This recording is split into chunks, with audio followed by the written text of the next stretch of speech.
ನಮಸ್ತೆ ಸ್ಟೂಡೆಂಟ್ಸ್, ನಾನು ನಿಮಗೆ KCET 2015 ಪೇಪರ್ನ ಸೊಲ್ಯೂಷನ್ನ ಟೀಚ್ ಮಾಡೋಣ ಅಂತ ಅಂದ್ಕೊಂಡಿದ್ದೀನಿ. ಸೊ ಎಲ್ಲ 60 ಕ್ವಶನ್ಸ್ನು ಟೀಚ್ ಮಾಡ್ತೀನಿ. ಇದು ಸಿಂಪಲ್ಲು, ಇದು ಟಫ್ ಅಂತ ನಾನು ನೋಡಲ್ಲ. ಸೊ ಎಲ್ಲ ಒಂದು ಕಡೆಯಿಂದ ನಾವು ಎಲ್ಲ 60 ಕ್ವಶನ್ಸ್ನು ನೋಡೋಣ. ಸೊ ನಾನು ಇದನ್ನು ಪಾರ್ಟ್ ಬೈ ಪಾರ್ಟ್ ಮಾಡಿ ಡಿಫ್ರೆಂಟ್ ಪಾರ್ಟ್ಸ್ ಹಾಕ್ತೀನಿ, ಒಂದೇ ಪ್ಲೇಲಿಸ್ಟಲ್ಲಿ ಹಾಕ್ತೀನಿ. ಸೊ ನೀವು ನೋಡ್ಕೋಬೋದು ವೀಡಿಯೋಸು. ಸೊ ಇವತ್ತು ಫಸ್ಟ್ ಕ್ವಶನ್ ನೋಡೋಣ. ಈಗ the ratio of dimensions of Planck's constant and that of moment of inertia has the dimensions of ಅಂತ ಕೇಳಿದ್ದಾರೆ. ಇಲ್ಲಿ ಪ್ಲ್ಯಾಂಕ್ಸ್ ಕಾನ್ಸ್ಟೆಂಟ್ ಮತ್ತು ಮೊಮೆಂಟ್ ಆಫ್ ಇನರ್ಷಿಯಾದು ಡೈಮೆನ್ಷನ್ಸ್ನ ರೇಷಿಯೋ ನಾವಿಲ್ಲಿ ಕಂಡುಹಿಡಿಬೇಕು. ಸೊ ಪ್ಲ್ಯಾಂಕ್ಸ್ ಕಾನ್ಸ್ಟೆಂಟ್ ಫಾರ್ಮುಲಾ ನಮಗೆ E = hν ಇಂದ ಬರುತ್ತೆ.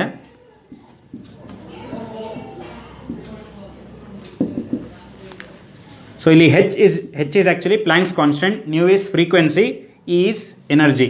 ಸೊ ಎನರ್ಜಿ ಬೈ ನ್ಯೂ ಬರುತ್ತೆ ನಮಗೆ. H = energy by nu. ಎನರ್ಜಿದು ಡೈಮೆನ್ಷನ್ ಫಾರ್ಮುಲಾ ನಾವೇನು ಬರಿಬೋದು, ml² T⁻⁻2 by frequency dimension formula T⁻⁻1. So ಇಲ್ಲಿ T⁻⁻1 ಮೇಲೆ ತೊಗೊಂಡ್ರೆ T⁻+1 -2 + 1 will become -1. So ml² T⁻⁻1 ಅನ್ನೋದು ಡೈಮೆನ್ಷನ್ ಆಫ್ ಪ್ಲ್ಯಾಂಕ್ಸ್ ಕಾನ್ಸ್ಟೆಂಟ್. ಇಲ್ಲಿ ನಮ್ಗೆ ಇನ್ನೊಂದು quantity moment of inertia. Moment of inertia formula I = ml². m ಅಂದರೆ ಮಾಸ್, L ಅಂದರೆ ಇಲ್ಲಿ ನಮಗೆ ಲೆಂತ್ ಬರುತ್ತೆ. So ml² dimension formula is ml² only you can take ml² T⁻0. So ಇದು ratio ನಾವಿಲ್ಲಿ ತೊಗೊಳ್ಬೇಕು. So H by I is equal to ml² T⁻⁻2 by ml². So ಇಲ್ಲಿ ml² cancel ಆಗುತ್ತೆ. T⁻⁻1 ಬರುತ್ತೆ ನಮಗಿಲ್ಲಿ T⁻⁻1. So T⁻⁻1 is a dimension of which quantity? If you observe the options, time is T, frequency is T⁻⁻1. So frequency will be our answer. So angular momentum and velocity are anyway not the answers. So second question ಬರೋಣ. The velocity time graph for two bodies A and B are shown. The acceleration of A and B are in the ratio ಅಂತ ಕೇಳಿದ್ದಾರೆ. ಇಲ್ಲಿ graph ಕೊಟ್ಟಿದ್ದಾರೆ, velocity time. So ನಮಗಿಲ್ಲಿ acceleration ಕಂಡುಹಿಡಿಬೇಕು. So velocity time ಗ್ರಾಫಿಂದ ನಾವು ಹೇಗೆ ಆಕ್ಸಲರೇಷನ್ ಕಂಡುಹಿಡಿಬೇಕು ಅಂದರೆ, we have to take the slope y/x ತೊಗೊಂಡ್ರೆ ನಮಗೆ ಇಲ್ಲಿ ಆಕ್ಸಲರೇಷನ್ ಸಿಗುತ್ತೆ. ಇಲ್ಲಿ ಎರಡು ಕರ್ವ್ ಇದೆ, A ಮತ್ತು B ಅನ್ನೋ ಎರಡು ಸ್ಟ್ರೈಟ್ ಲೈನ್ ಇದೆ. ಸೊ ಇಲ್ಲಿ ಆಕ್ಸಲರೇಷನ್ ತೊಗೊಂಡ್ರೆ ಇದಕ್ಕೆ suppose if I talk about A, ಇಲ್ಲಿ opposite will be y side, adjacent will be time side. So velocity by time. So opposite by adjacent ನಮಗೆ ಯಾವ ರೇಷಿಯೋಲ್ಲಿ ಸಿಗುತ್ತೆ, tan ಅಲ್ಲಿ ಸಿಗುತ್ತೆ. So directly you can discard these two options. The answer must be in terms of tan. But ಇಲ್ಲಿ ಈ ನಂಬರ್ಸ್ನ ನಾವಿಲ್ಲಿ check ಮಾಡಬೇಕು. So tan A to the B. Okay, so ಇಲ್ಲಿ ಆಕ್ಸಲರೇಷನ್ ಆಫ್ A ಬಂದು ನಮಗೆ tan 25 ಬರುತ್ತೆ, ಯಾಕಂದರೆ y/x. What is acceleration of B ಅಂದರೆ ನಮಗಿಲ್ಲಿ ನಾವು ಈ ಆ್ಯಂಗಲ್ನ ತೊಗೊಳ್ಬೇಕು. ಈ ಆ್ಯಂಗಲ್ನ ನಾವಿಲ್ಲಿ ತೊಗೊಳ್ಬೇಕು. ಇಲ್ಲಿ ಆ್ಯಂಗಲ್ 40 ಕೊಟ್ಟಿದ್ದಾರೆ. ಅಕಸ್ಮಾತ್ if you take this angle, ನೀವು ಇದನ್ನ ಆ್ಯಂಗಲ್ ತೊಗೊಂಡ್ರೆ this will be over opposite will become x. That will become time by velocity. So you should take this angle. So this angle how to find? So if you take this is 90 degree between x axis and y axis, the total angle is 90 degree. So out of this 40 is gone. So left out is 50 degree angle will be left out for us. So the answer will be tan 25 degree to tan 50 degree.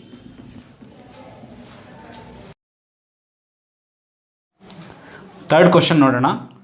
A particle is projected with the velocity v so that the horizontal range is twice the greatest height attained. The horizontal range is, so ಇದು projectile motion ಅಲ್ಲಿ they have given the relation between range and greatest height ಏನಂತ ಕೊಟ್ಟಿದ್ದಾರೆ. So range is twice that of the maximum height ಅಂತ ಇಲ್ಲಿ ಕೊಟ್ಟಿದ್ದಾರೆ ನಮಗೆ. So maximum height ನಮಗೆ formula ಗೊತ್ತು. For a projectile motion maximum height is u² sin² θ/2g. So ಈ ವ್ಯಾಲ್ಯೂನ ಇಲ್ಲಿ ಸಬ್ಸ್ಟಿಟ್ಯೂಟ್ ಮಾಡಿ ಕ್ಯಾಲ್ಕುಲೇಷನ್ ಮಾಡಿದ್ರೆ ನಮಗೆ ಆನ್ಸರ್ ಬರುತ್ತೆ. So R = 2 × u² sin² θ/2g. So ಇಲ್ಲಿ 2 ನಮಗೆ ಇಲ್ಲಿ ಕ್ಯಾನ್ಸಲ್ ಆಗುತ್ತೆ. ಸೊ ನೀವು ಇಲ್ಲಿ ಆನ್ಸರ್ನ ಕಂಪೇರ್ ಮಾಡಿದ್ರೆ u sin θ is nothing but velocity only. So we can take this as the option. So R is equal to v²/g ಅನ್ನೋದು ನಮ್ಮ ಆನ್ಸರ್ ಆಗುತ್ತೆ. ಸೊ ಫೋರ್ತ್ ಕ್ವಶನ್ ನೋಡೋಣ. A stone of mass 0.05 kg is thrown vertically upwards. What is the magnitude and direction of force on the stone during the upward motion ಅಂತ ಕೇಳಿದ್ದಾರೆ. So any body you take, suppose here they have taken stone. So when the stone is thrown vertically upwards, the only force acting on that is actually gravitational force. So gravitational force will be acting on that. So gravitational force direction ನಿಮಗೆ ಗೊತ್ತಿದೆ. So it is always downwards, or we can say it is towards the center of the earth. So ಯಾವಾಗಲೂ ಕೆಳಗಡೆ ಇರುತ್ತೆ. So the direction is actually downwards ಅಂತ ಬರ್ಕೋಬೋದು ಇಲ್ಲಿ, downwards. But what is the magnitude ಅಂದರೆ ಇಲ್ಲಿ ನಾವು ಮಾಸ್ ಕೊಟ್ಟಿದ್ದಾರೆ. So F is equal to mg. So that is nothing but a weight of the body. Weight of the body is actually acting downwards. So mass is 0.05 into ಇಲ್ಲಿ G value 9.8 ತೊಗೊಂಡ್ರೆ ನಿಮಗೆ you will get 0.49 newton vertically downwards.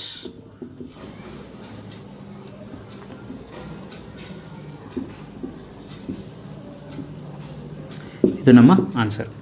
So ಇಲ್ಲಿ options ನೋಡೋದಾದರೆ option B ನಮಗೆ ಸರಿ ಉತ್ತರ. Fifth question ನೋಡೋಣ. The kinetic energy of a body of mass 4 kg and momentum 6 Newton second will be ಅಂತ ಕೇಳಿದ್ದಾರೆ. ಇಲ್ಲಿ ಕೈನೆಟಿಕ್ ಎನರ್ಜಿ ಕೇಳಿದ್ದಾರೆ, ಮಾಸ್ ಕೊಟ್ಟಿದ್ದಾರೆ ಮತ್ತು ನಮಗೆ ಇಲ್ಲಿ ಮೊಮೆಂಟಮ್ ಕೊಟ್ಟಿದ್ದಾರೆ.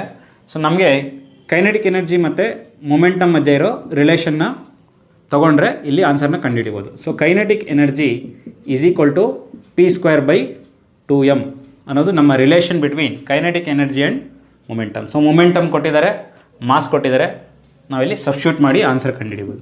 So p², so here p is actually 6² is 36, 6 × 6 36, 2 into mass ಕೊಟ್ಟಿದ್ದಾರೆ 4 kg. ಸೊ 4 ಸಬ್ಸ್ಟಿಟ್ಯೂಟ್ ಮಾಡ್ತಾಯಿದ್ದೀನಿ. So 36/8. So 8 1s are 8 3s are 8 4s are 32, 4 left out, 0.5. Okay, so 4.5 joules will be our answer.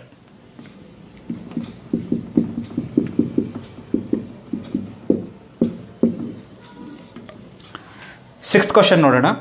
The ratio of angular speed of a second hand to the hour hand of a watch is ಅಂತ ಕೇಳಿದ್ದಾರೆ. Angular speed ನಮಗೆ ಏನಂತ ತೊಗೋಬೋದು, ಇಲ್ಲಿ ನಾವು angular speed is omega ಅಂತ ತೊಗೊಳ್ತಾ ಇದ್ದೀನಿ. ಸೆಕೆಂಡ್ ಹ್ಯಾಂಡ್ಗೆ ω1 ಅಂತ ತೊಗೊಳ್ತಾ ಇದ್ದೀನಿ.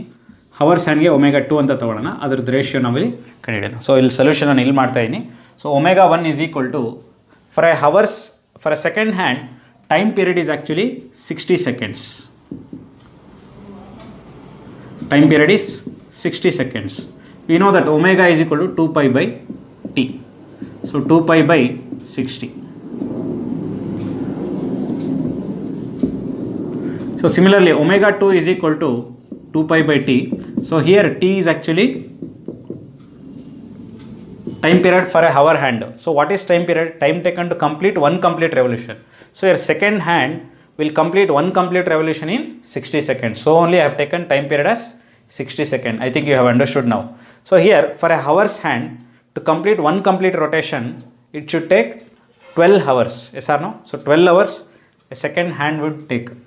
So t is equal to ನಮಗೆ ಇಲ್ಲಿ ಏನು ಬರುತ್ತೆ 12 hours. 12 into 12 hours ನಾನು ಇಲ್ಲಿ ಸೆಕೆಂಡ್ಸ್ಗೆ ಕನ್ವರ್ಟ್ ಮಾಡ್ಕೋಬೇಕು. ಸೊ 12 into 3600 ಅಥವಾ 60 into 60 ಅಂತ ಬರ್ಕೊತೀನಿ. ಕ್ಯಾಲ್ಕುಲೇಷನ್ ನಮಗೆ ಈಸಿ ಆಗುತ್ತೆ. 12 into 12 hours which has 60 minutes and 60 seconds in it.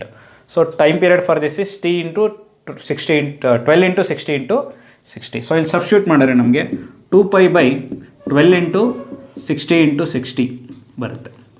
ಇಲ್ಲಿ ω1/ω2 ರೇಷಿಯೋ ತೊಗೊಂಡ್ರೆ ನಾವು ω1/ω2 is equal to 2π/60/2π/12 into 60 into 60.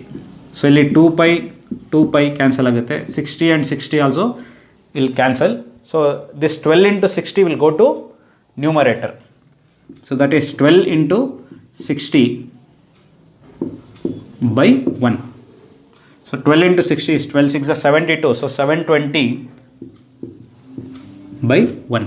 So our answer is omega 1 is to omega 2 is equal to 720 is to 1. So ಇಲ್ಲಿ option ನೋಡಿದ್ರೆ ನಮಗೆ option A is the right answer. 7th question ನೋಡೋಣ. If the mass of a body is m on the earth, then mass of the same body on the moon is. So moon is also m. But here most of the students ಏನು mistake ಮಾಡ್ತೀರಾ ಅಂದರೆ, so ನಮಗೆ weight ಬಗ್ಗೆ ಯಾವಾಗಲೂ ಒಂದು idea ಇರುತ್ತೆ. Weight of the weight of a mass, any mass on the moon if I take the gravitation will reduce by 6 times. So ನಾವು directly ಏನು ಮಾಡ್ಬಿಡ್ತೀವಿ, m/6 ಅನ್ನೋ ಆಪ್ಷನ್ನ ಚೂಸ್ ಮಾಡಿಬಿಡ್ತೀವಿ. So we have to read the question properly. So ಇಲ್ಲಿ ಕೇಳ್ತಾ ಇರೋದು mass, it is not a weight. If the same way if they ask about weight, then ನಮ್ಮ ಆನ್ಸರ್ ವುಡ್ ಬಿ m/6. ಯಾಕಂದರೆ the gravitation on moon will be 1/6 of that of the earth. So ಅರ್ತ್ಗಿಂತ 1/6 of gravity ಕಡಿಮೆ ಇದೆ ಮೂನಲ್ಲಿ. But ಇಲ್ಲಿ ಅವ್ರು ಕೇಳ್ತಾ ಇರೋದು mass. So mass is universally same wherever you go to Neptune, Pluto or any planet you go, the mass will remain same. So m is only answer for this 7th question. So that idea you should get from this question 7th. So there is no any calculation. ಇಲ್ಲಿ ಏನು calculation ಇಲ್ಲ, ಏನೂ ಇಲ್ಲ. But ನೀವು ನಿಮ್ಮ presence of ಮೈಂಡ್ನ ಇಲ್ಲಿ use ಮಾಡಿ ಕರೆಕ್ಟಾಗಿ ಕ್ವಶನ್ನ ಓದೋದು ಇಲ್ಲಿ ನಿಮಗೆ ಇಂಪಾರ್ಟೆಂಟ್ ಆಗುತ್ತೆ. 8th question ನೋಡೋಣ. Moment of inertia of a thin uniform rod rotating about the perpendicular axis passing through its center is I. If the same rod is bent into a ring and its moment of inertia is about its diameter is I dash, then the ratio I by I dash is ಅಂತ ಕೇಳಿದ್ದಾರೆ. ಇಲ್ಲಿ I is what is I ಅಂತ ನಾವು ಇಲ್ಲಿ ಬರ್ಕೊಳ್ಳೋಣ. So the rotating rod, thin rotating uniform rod, so it's moment of inertia about a perpendicular axis passing through its center is, so I for this one is actually ml square by 12. I is actually ml square by 12 for us. So ಇಲ್ಲಿ for a ring it is actually, for a ring let us take it as I dash because they have given it as I dash. So I dash is actually ml square by 2. ಇಲ್ಲಿ ನಾನೇನು ಮಾಡ್ತೀನಿ, ಈ radius of the ring if I take it as r, then what is the length of the rod? So radius of the ring, if I take this as r, 2 pi r will be the length of the rod. The same rod is actually, so this is the rod, this rod is only bent into a form of ring. So its radius is r anta tagondidi. So the length of this, if I cut it here and if I again bring back to this, so the length of this will become 2 pi r. So ಇಲ್ಲಿ length ನಾವು ಇಲ್ಲಿ 2 pi r substitute ಮಾಡಿ ಇದನ್ನು ratio ತೊಗೊಂಡ್ರೆ ನಮಗೆ answer ಬಂದುಬಿಡುತ್ತೆ. So I by I dash is equal to m, in place of L I have to put 2 pi r whole square by 12 whole divided by ml square by 2. So ml square ಅಂದರೆ ಇಲ್ಲಿ r square, m r square by 2. So here 2 ones are 2 6 are, so 2 pi r square, that is I by I dash is equal to 2 pi r square is 4 pi square r square by 6. This 2 will go to, okay, r square will also get cancelled by r square. So this r square will also get cancelled now. So I'll get 4 by 6 pi r square, 4 by 6 pi r square or 2 by 3. So if I cancel, 2 2s are 2 3s are. So my answer will be I by I dash is equal to 2 by 3 pi square will be my answer. So option B, C will be my correct answer. So if you talk about ninth question ನೋಡೋಣ. The ratio of hydraulic stress to the corresponding strain is known as. So hydraulic stress ಅಂದಾಗ ನಾವು we'll talk only about volume. Hydraulic stress means for a water, so if I take a water, hydraulic means water. So hydraulic press ಅಂದಾಗ ನಮಗೆ ಇಲ್ಲಿ volume compression ಆಗುತ್ತೆ. So volume compression ಅಂದಾಗ ನಮಗೆ volume is getting compressed ಅಂದಾಗ ಇನ್ನು it is related to volume. So volume strain by volume strain ಅಂತ ಹೇಳ್ಬೋದು.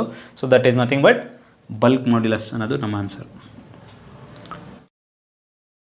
10th question ನೋಡೋಣ.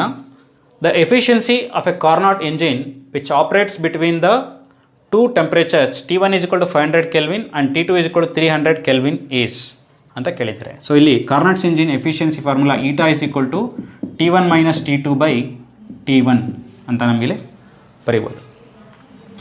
So eta is equal to